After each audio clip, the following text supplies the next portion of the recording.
guess we could call this segment Ask Me Anything. Oh, the places I've been and the things I've done. Not everything that I've done. So, question two is proudest achievement and the regret of something you didn't do. Yes. Um, I guess it's kind of hard to pinpoint a proudest achievement because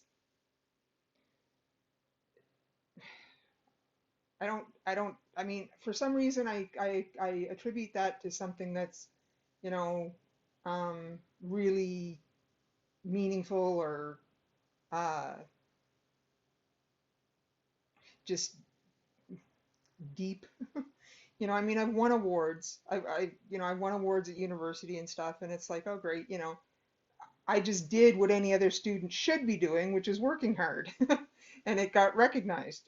Is it an achievement? I suppose so, if you compare it to what other students were doing at that time. Um, but I don't really feel like, it's not that I don't feel like I've achieved anything. It's more that my achievements are not big splashy things, right? I, you know, I won an award in high school for being a volunteer, but I never joined an organization. I just floated through the school and did whatever needed to be done wherever it needed to be done. In the art department or the drama or the music or the this or the that. But I never joined any of the drama club, for example. I would just do, I would just stop in, and if anything needed to be done, I'd do it. I'm not really a joiner of any kind. I really don't join things. Um, I'm more interested in making one person, you know, feel good. One person. I focus on one, you know, like, somebody who's sitting in the corner by themselves and not looking too happy. That's the person I'll go and talk to. I won't stand around and talk with a bunch of, you know, friends and laugh and whatever else when this person is obviously not feeling that, you know. Uh, And how about a regret of something that you wish you'd done? I wish we traveled more. I think Mm-hmm. that's the biggest regret is that we didn't actually travel more. I mean, we did some decent traveling, but It's a big world. it's a big world. Okay. What would you say? This is question four. What has been your biggest and best adventure? There's been a few. The Um, biggest and the best, Jennifer. the biggest and the best. Oh God, the whole summer of 1996 was one big adventure from beginning to end. Um, we went hiking and camping on Ellesmere Island. Who's we? Oh, me and two friends from Kuluktuk. They were both teachers, Richard and Neil. And you know, not everybody gets the chance to go to Ellesmere Island, much less hike on it, or climb, the Greenlander, or mountains, and drink glacier water, you know, that isn't driven through by a bus. Right. Um, So how long were you up 2 weeks, and that same summer or earlier, I guess, in the year, I had spent a month on Twilight Island, which is just off of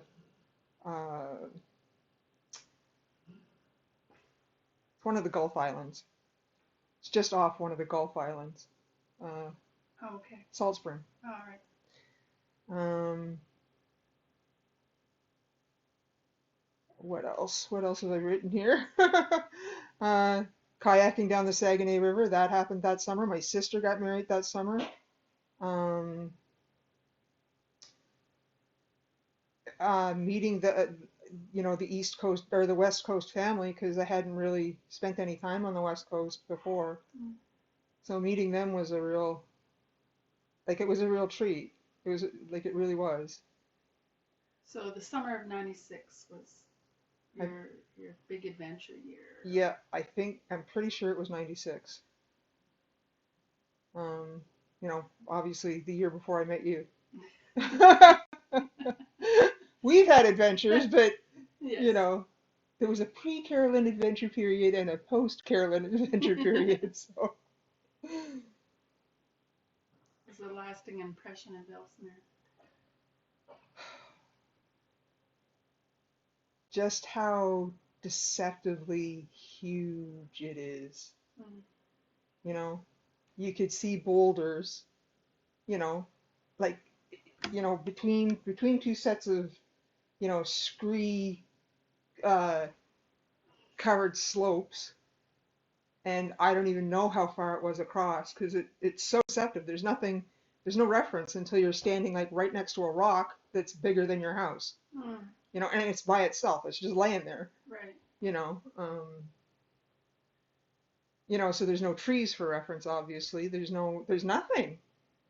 And it's so vast. It's just so vast. I mean, when you climb up to the top of the Greenlander and you look around and it's like, and you're looking across at another peak called the Pinnacle, and it's like, oh my God, like I nearly died climbing up this thing, and look at that, you know, like Mm. it was, yeah, I think that was probably the lasting impression of it is just the enormity of it. Nice. So question 6 uh, is along the same lines for sure. What moment in life stands out as the most amazing for you? What moment in your life with your lovely wife stands out as the best moment of your time together? I'll make a note that I did not submit that question. um, Moments are not exactly my forte. I'm not good at remembering actual moments. I'm better at remembering like the whole experience. Mhm. Um, you know, so certainly both of our wedding days stand out as uh, as memorable moments. I mean, they other than the heat in Edmonton, but everything else, you know, to have all our friends at our commitment ceremony was, you know,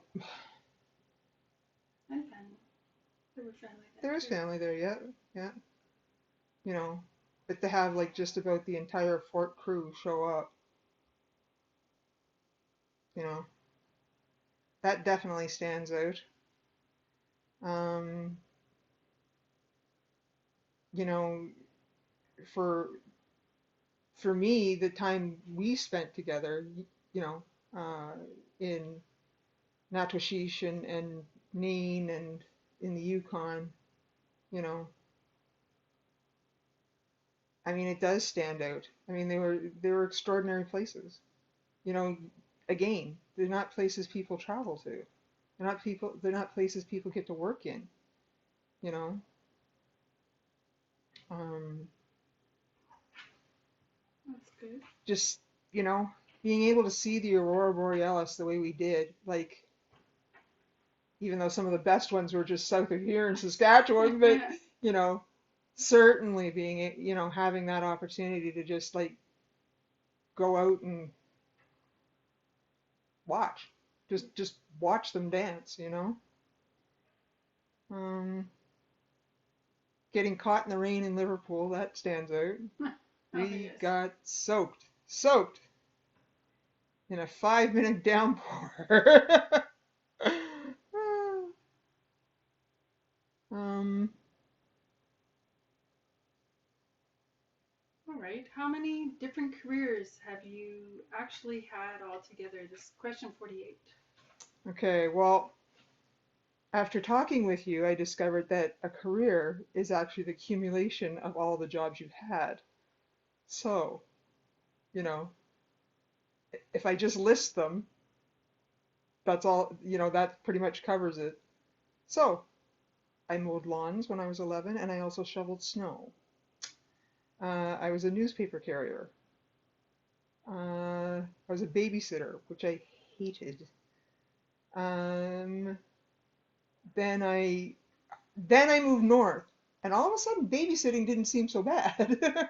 I know I had six little kids that I was responsible for, um, and I loved it. I loved it because I was only working in the summer.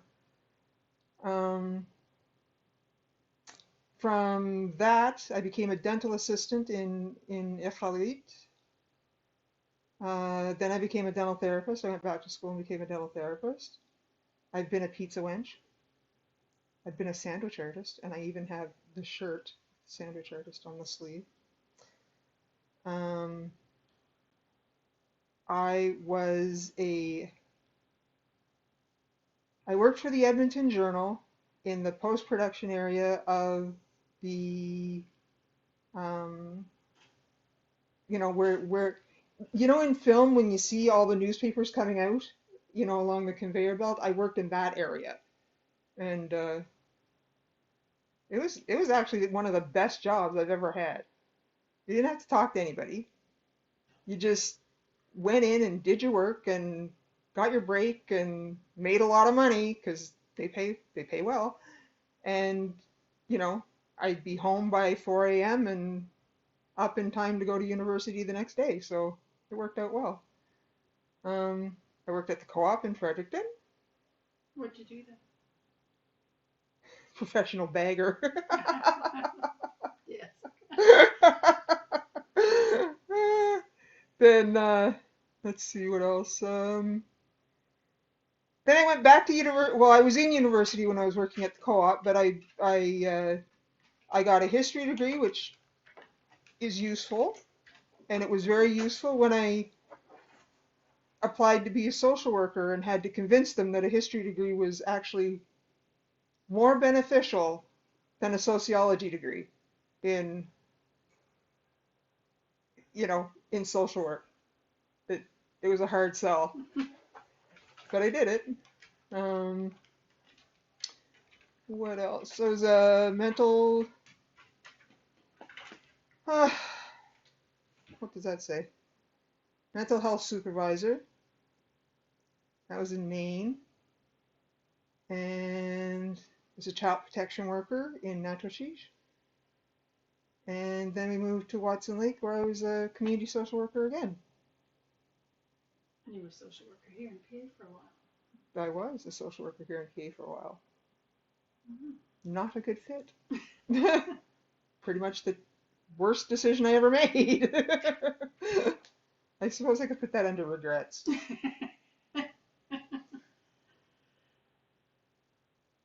Okay. And let's see. I guess question 52. With 2020 hindsight, Jennifer, do you feel treatment was worth it? Uh, Gosh. All right. Do I feel it was worth it? Yeah. This is sort of, I'm not sure why this question is grouped in here. Maybe it's the brain tumor making a mistake. Maybe. I guess.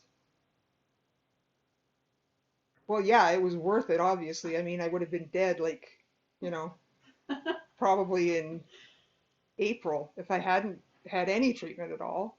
I mean, treatment was rough, but not physically rough. Like, I didn't feel sick. I didn't feel in pain except for a couple of times, but that was from the drug I was taking. It wasn't because I was in pain. It was because the drug I was taking was squeezing the marrow out of my bones. Mm-hmm. um, uh, but yeah, totally worth it. I mean, I've had an extra year, Yeah. that I wouldn't have had otherwise. And yeah, like I said, it hasn't always been easy because the results have not matched what I would have hoped would have happened, but still here, Still here. still here. And oh, I'm not sure if everybody recognized me in my disguise today. You know, you have to you have to acknowledge these things. What would you call that hat? Bakers, Ah, yeah. Baker boy. Anything else? I think I'm done. Thank you. Okay.